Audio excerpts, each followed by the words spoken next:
You've probably seen these two all-time classic gins in pretty much every bar and every liquor store you've ever been to.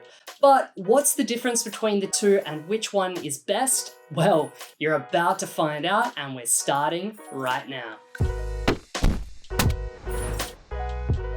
G'day folks, for those of you who are new here, my name's Tim and welcome to Tim and Tonic, where we discover the world's best gins and how to drink them. So today folks, we're pitting Tanqueray against Tanqueray. It's a battle between themselves. This gin is one of the all-time classics, so we should probably start with this guy here because this is the original Tanqueray and they say it's been around since something like the 1830s, something crazy like that. Whether it's a marketing story or whether it's actually true, I couldn't tell you, but we'll go with that it's the truth for now. Apparently the recipe has been pretty much unchanged since it very started, and that recipe has only 4 botanicals, which is quite low. You know, even your other kind of more commercial gins like your Bombay Sapphire and your Beefeater have more like 8 or 9, so only 4, but it's really just kind of stuck around because it's that masterclass on balancing those 4 botanicals.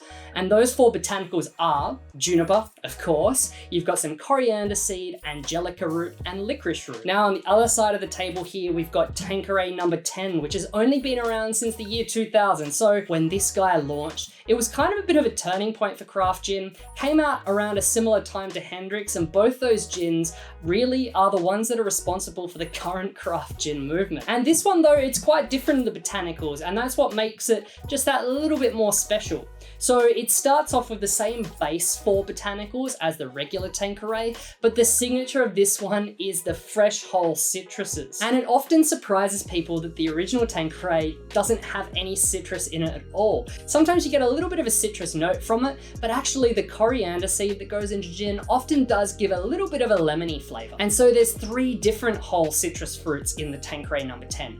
Those are, there's grapefruit, there's lime, and there's oranges. There's another couple of things that make up the secret sauce of the Tanqueray number 10. One is there's some chamomile flowers as a botanical, which is quite unique. You don't see that often in the more classic style gins. But also, what most people don't realize is this gin actually has more juniper than this guy. So yes, they made it contemporary by bringing all that citrus in, but they've also bumped up the juniper so it doesn't lose sight of what makes gin gin. The other thing that can be a little bit confusing, so the Tanqueray number 10, wherever you buy it in the world, it comes in at 47.3% alcohol, whereas this one, it kind of changes depending on what country you're in and where you buy it. Even you can buy different ABVs in the same country. This one that I got here down in Australia, it's only 40%, but I think you can find it around 43 and similar to this one at 47% too, depending on where you're from. I don't know about you guys, but I'm getting pretty thirsty talking about these 2 gins, so let's give the Tanqueray a crack. After all, we should start at the beginning and see what this gin is all about. Alrighty, so classic Tanqueray, London Dry. Let's see what it smells like. Oh, I just love the smell of this gin. When I think of gin, I pretty much think of Tanqueray. The only other one that comes to mind when I think of like what is the very definition gin is Beefeater, which we're not trying today, but I have tried it in the past. But yeah, straight away, it's just that big, bold, that, as they say, the classic notes of gin, which is pine, resinous, however you want to describe it. Like I've said a few times before on this channel, I kind of describe it like woody rosemary stems because not many of you are probably going around eating pine. So rosemary is something that's a little bit more relatable, but yeah, just straight away on the nose, super classic. I do get a nice little spicy backbone, and like I said, it does have a little bit of a lemony kick to it, and that must all be the coriander seed. It's like an earthy, lemony kind of note to it. It's absolutely delicious. I'm just gonna go ahead now and give this one a taste. Oh, the thing that always gets me about Tanqueray is the mouth feeling compared to all the other kind of starting point gins like this one. It's just super mouth coating, super creamy, very easy to drink neat. It's not too complicated, but it does everything you want it to do in a gin. It's just like, you know, that good baseline. You can go to any bar, you can order it, you know you're gonna have a good drink. It's just, you know, it's a good all-rounder. Oh, it's just got all those classic juniper notes, exactly what you want in a gin. As I said, woody rosemary stems in HD. Also, on the taste, I find it a little bit more earthy than when I smelt it. You don't really get that sense of citrus as much. you know, those kind of root botanicals really come through, especially on the finish. But yeah, as I said, this guy here is really just a reliable classic. Alrighty, let's tuck into this one, the Tanqueray number 10. I'm really excited for this one. It's been quite a long time since I've tried it, so I can't wait to give it a taste.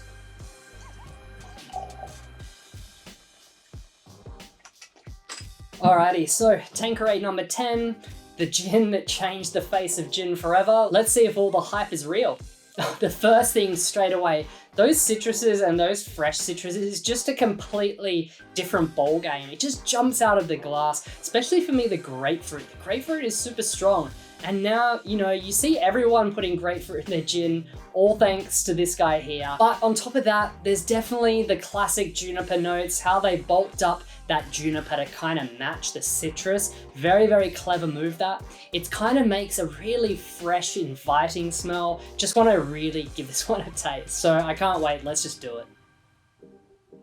Oh man, that is just really good. I mean, the bigger ABV definitely is more apparent straight away. So there's a lot more flavor here. I think it was quite clever of them to use that chamomile, which kind of riffs with the grapefruit to create a little extra floral dimension to it. But everything with this one is just brighter, it's fresher, it's more modern, it's more inviting. It's just got so many layers. I can see exactly why this one just, you know, changed the game compared to this one. Not that this one's not good, they're both really good, you can't go wrong, but this one just is definitely another level to the original Tanqueray. I think with the, you know, these two kinds of classic gins, the ultimate test though, you know, we got to put a little bit of tonic with it and see how it goes, because most of you are probably drinking it as a gin and tonic.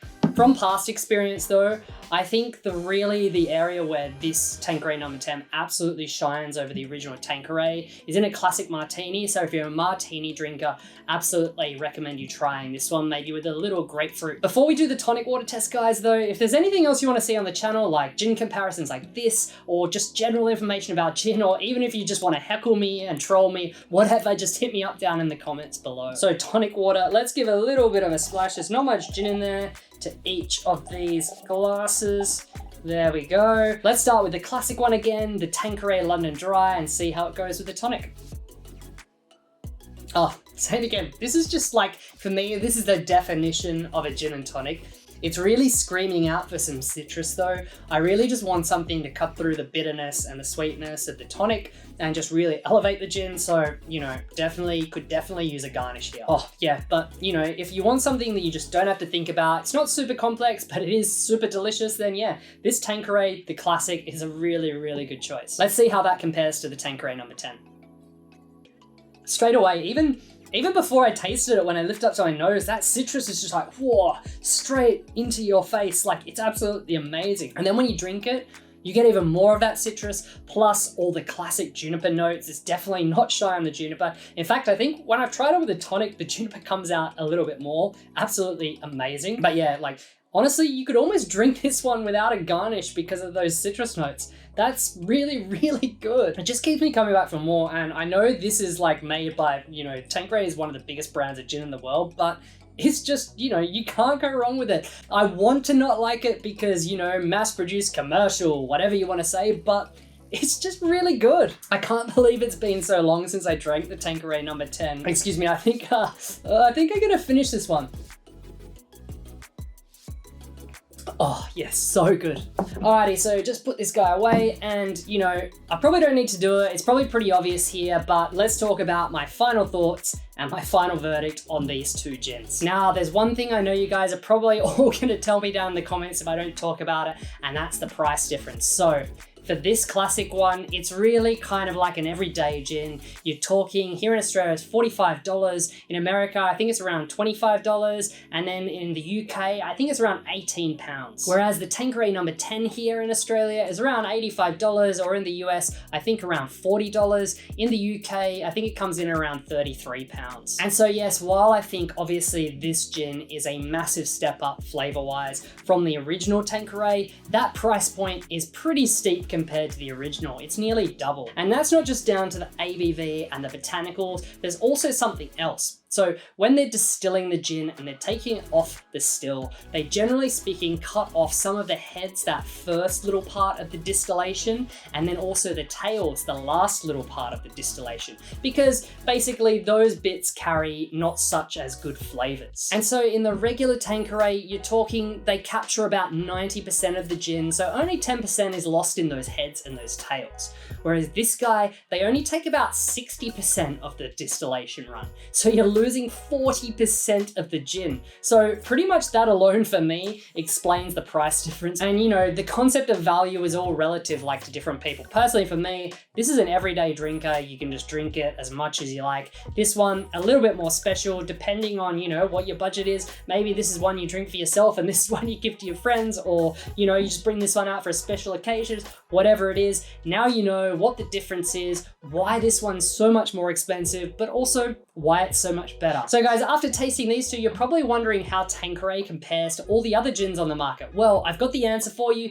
Click through to the video that's popping up right here where I compare this guy, the Tanqueray Classic, over to Bombay Sapphire and Beefeater, the three big hitters, big names, but I'm really thirsty. I already finished the Tanqueray number 10, so now I'm gonna finish the Classic Tanqueray. I hope you enjoyed the video, guys. Cheers, see you next time.